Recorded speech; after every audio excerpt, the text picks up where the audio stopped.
Mr. Ogie Diaz, may tanong ako sa iyo, yung mukha mong parang tuhod.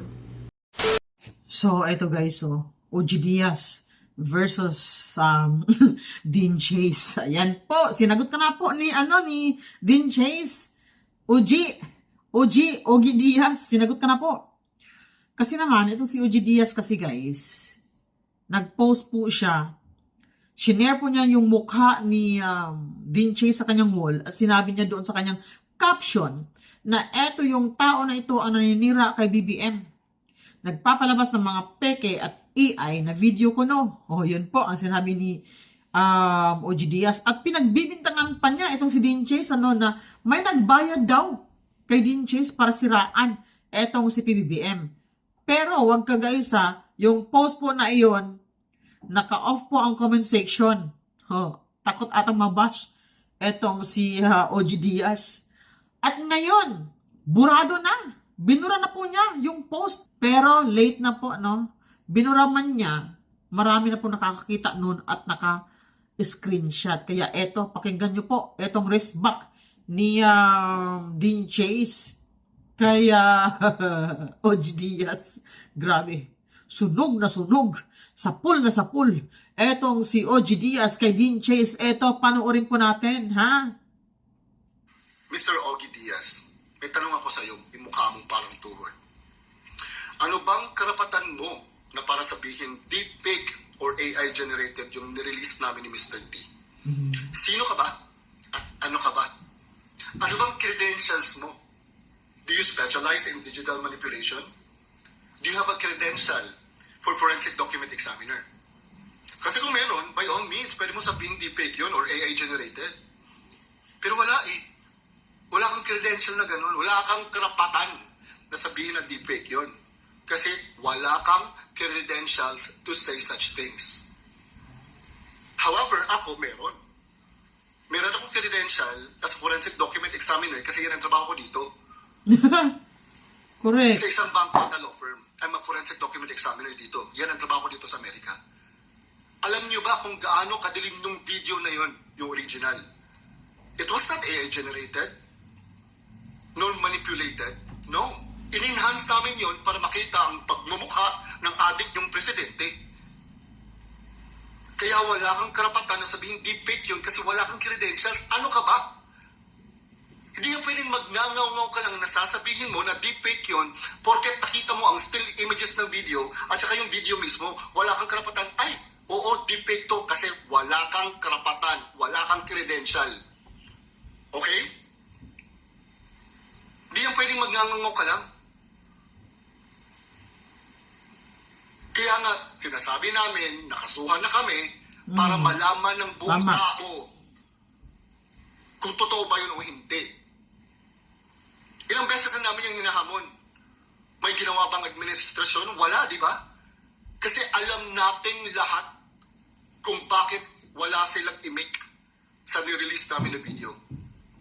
Again, wala kang karapatan, Mr. Ogie Diaz. Kasi again, wala kang credential. Wala kang karapatan. Example may nakita ka tao, may bukol. Di mo pwede sabihin, uy, cancer yan. Kasi nakita mo, ayun, may bukol. Di pwede. Paano mo malalaman kung malignant o binanyang bukol na yan? Hindi ka naman doktor.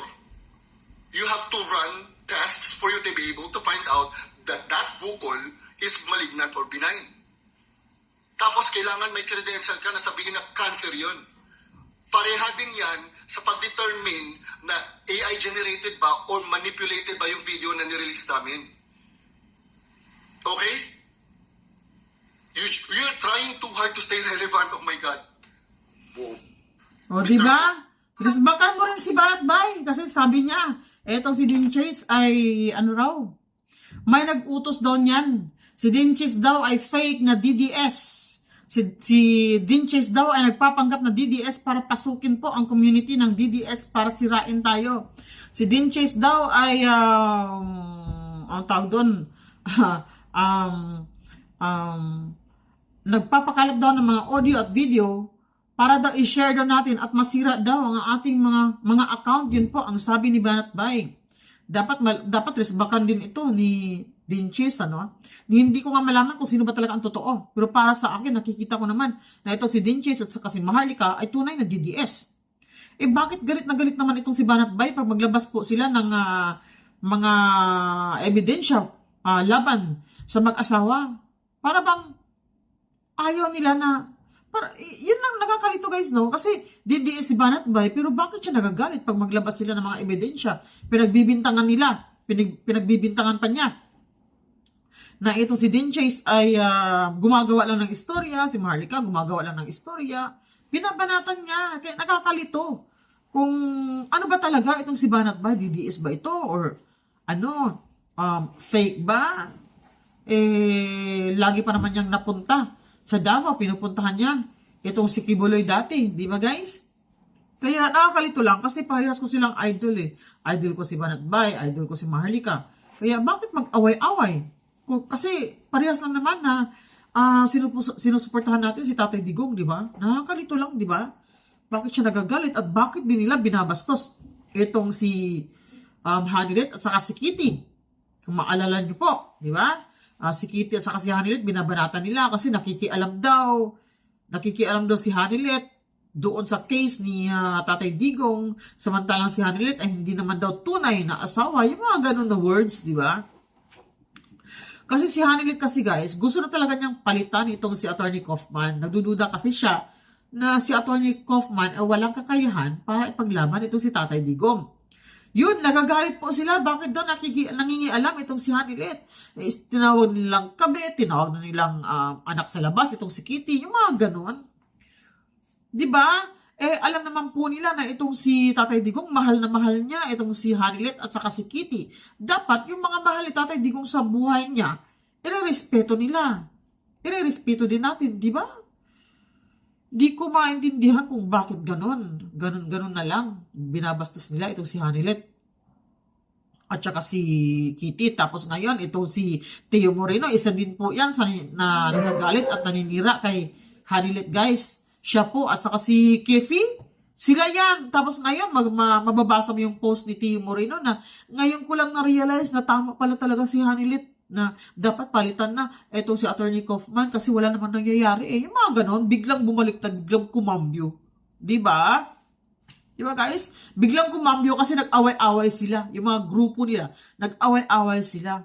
Diba? Kaya ito, OG Diaz, wala ka naman palang credential Compare dito kay sino ba ito? Dinches. Isa po siyang forensic examiner. Oh, di ba? Kaya nga naghamon siya Kung fake yung ikinalat niyang mga audio at video, mga documents, magkaso na. Kaya lang hindi nila magawang magkaso kasi natatakot daw sila na baka mamaya maglapag ito si Dinches ng mga evidence, mga video, mga audio, at kung ano-ano pa, may mga pictures pa, siguradong mapapahiya sila. Kaya siguro hindi ito nagkaso. Di ba guys? No? Magtataka ka lang, no? Yung si Sir Jack, kinulong ka agad, kinasuhan ka agad. Ang bilis makapag, ng mga warrant of arrest. Samantalang itong si Dinches, bakit tahimik sila? Mas malala pa nga itong mga ikinalat ni Dinches ng mga video, mga SEX video party, mas malala po, no? Mas nakakasira po ng image yan. Kumpara po nung kay Sir Jack na yung pinost po niya ay patungkol lang naman po sa statement ng St. Luke's.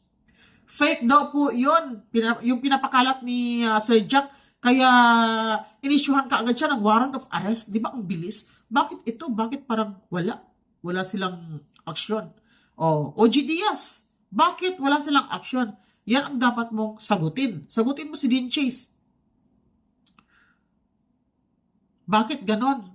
Sagutin mo yung mga tanong niya. Bakit wala pang nag-file ng case hanggang ngayon? Di ba?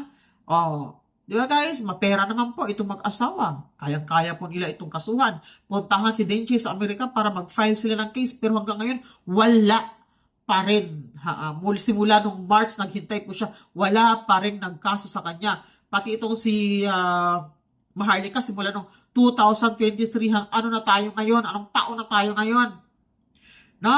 wala pa rin nagkaso sa kanila hanggang ngayon. Bakit?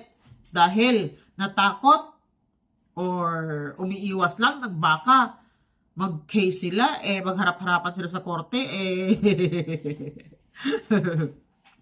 baka lapagan sila ni Chase ng legit na documents, di ba? So ito pa lang ano pala ito, legit na forensic examiner itong si Dean Chase, hindi ito basta-basta. Abogado pa ito. Si OG Diaz, ano lang yan? Komedyante lang naman yan, isang marites. Marites sa social media, naghahayag ng mga baho ng mga celebrity. Di ba? Ganyan lang yung trabaho niya, di ba? Kaya lang po, itong pinost po niya ngayon ay binura po niya. Ano kaya ang dahilan? Natakot siguro, baka sugurin siya ng mga DDS supporters. Di ba? Alam naman po natin kung gaano kalakas etong mga Duterte ngayon, lalo na si BP Sara. Di ba? Di ba, guys? Kaya matatawa ka lang sa comment section. Check nyo po doon sa page ni Dean Chase po, no? Doon sa kanyang Facebook. Di ba? Kaya ano po ang masasabi nyo sa video ito? Comment down below lang po. Burado na po yung pinost ni OG Diaz. At nung pinost po niya itong mukha ni Dean Chase, naka-off pa talaga ang comment section. Natatakot po siya, baka sugurin siya ng mga DDS vloggers or DDS supporters. Kasi sigurado ako, guys, may mga followers din po itong si OG Diaz na mga DDS supporters. Natatakot siguro siya i-unfollow or i-unsubscribe or i-report. Kaya ganon. Di ba? So, bye everyone and salamat po sa panonood.